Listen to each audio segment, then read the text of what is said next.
আপনি যদি বিজনেসম্যান হন তাহলে আপনার কাছে যে কাস্টমার আসবে তার ভাবভঙ্গি দেখলেই বুঝতে পারবেন সে আপনার জিনিসটা কিনবে নাকি কিনবে না।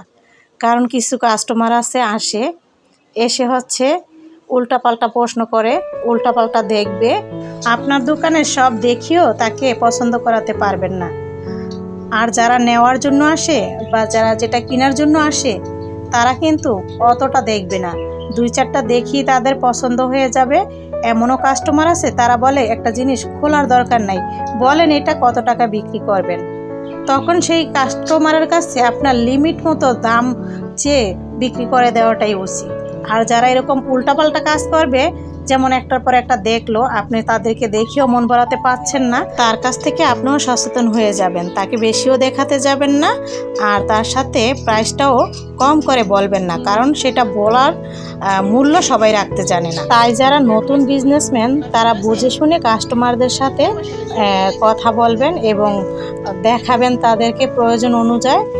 আর বেশি দেখাতে যাবেন না এবং কমিয়ে দাম চাবেন না, কারণ তারা কিন্তু আপনাকে উল্টাপাল্টা দাম বলবে, তখন আপনার কিছুই করার থাকবেন না। এই কথাগুলো বললাম যারা নতুন বিজনেসম্যান তাদের জন্য।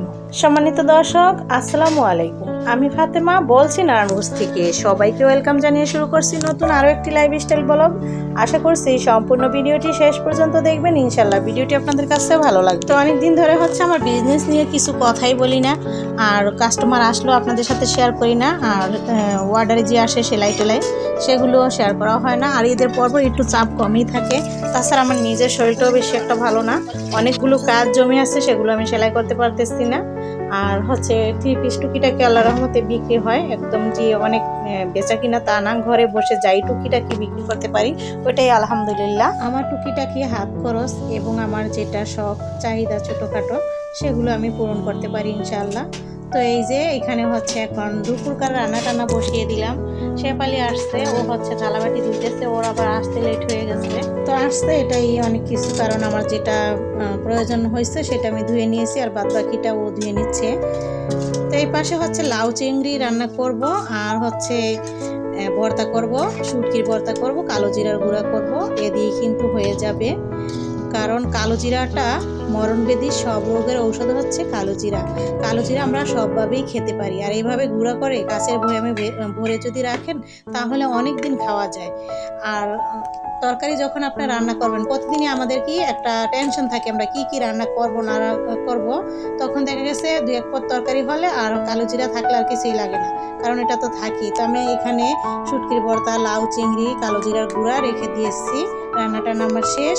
এই পাশে তো শেফালি থালাবাটি ধুইলো, কাপড় চোপড় আর কি ভিজাইছে, সেগুলো আবার ধুবে। তো এই যে ফ্যানগুলো ময়লা হয়ে গেছে, কিছুদিন আগেই আমি পরিষ্কার করে নিয়েছি, কিন্তু অন্য যে আমার হেল্পিং হ্যান্ডরা ছিল তাদেরকে দিয়ে আমি করাইনি, কারণ একজন তো বেশি হেলদি ছিল, তো ওকে দিয়ে আমি কখনো করাইতাম না, আমি নিজেই পরিষ্কার করতাম। আর শেফালি যে আগে আমার ঘরে কাজ করতো, ও কিন্তু সবসময় আমার এই ফ্যানগুলো পরিষ্কার রাখতো, এখনও আবার সেই কাজ শুরু করে দিয়েছে। এসে দেখতেছে যে ফ্যান পরিষ্কার হয় না, তো বলতেছে আপা ফ্যান ময়লা হয়ে গেছে। আমি বলতেছি এখন তো গরমের দিন, কিছুদিন পরপরই দেখা যায় সপ্তাহখানিক না হইতেই ফ্যান ময়লা হয়ে যায়, সাদা ফ্যান তো এই জন্য বেশি। তো সব কয়টা ফ্যান মুছে দিল।